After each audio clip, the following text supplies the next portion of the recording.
The young lady burst back after 3 long years, and the moment she stepped in, chaos followed. A chatterbox girl immediately stepped up to provoke her. But the young lady didn't flinch. She slapped her twice before she could react. Before the chatterbox could fight back, the young lady flashed forward and knocked her down. She grabbed the girl by the collar. "You wasted my 30 seconds. How will you compensate?" At that moment, the student council president appeared. He immediately accused her of intentional harm. Expulsion was the punishment, he declared. But the young lady simply closed the record book. She even teased the president in front of everyone. A boy immediately sensed her unique aura. He demanded to know who she really was. It turned out, she had been imprisoned by a higher dimensional being for 3 years. Dozens of travelers had taken over her body during that time. None completed the tasks given by the higher dimensional being.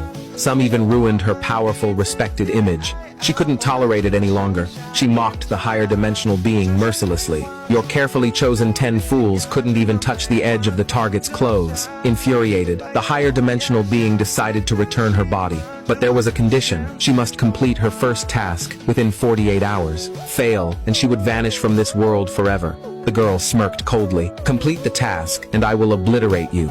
She woke up in her bed shortly after. And her first problem appeared: her father. Unable to tolerate her past foolishness, he tried to strip her of her heir status. The young lady didn't flinch. She issued a battle declaration to her father.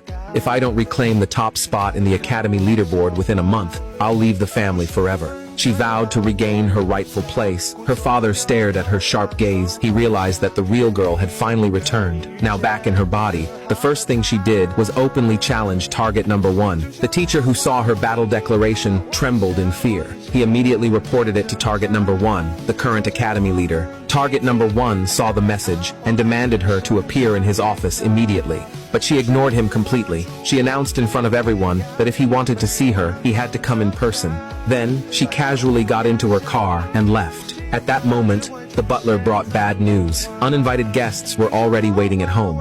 The young lady recognized them instantly. It was the family's second heir, here to claim her inheritance. Before they could speak, she declared boldly, "Anyone who touches my things will die." Faced with her madness, everyone had no choice but to show respect. The young lady had just settled the chaos at home. But new trouble stormed through the door immediately. Target number 1, provoked by her previous challenge, summoned her to his office. The moment she stepped into the office, tension filled the air. Target number 1 glared and threatened her with deadly intent. "If you dare ruin my family's new project, you will have no place to hide." The young lady leaned forward, touching the badge that marked his leadership. "I will take back everything that belongs to me." Then she proposed a bold wager. If she surpassed target number 1 on the academy leaderboard within a month, he would have to step down as the academy leader and serve as her permanent bed companion.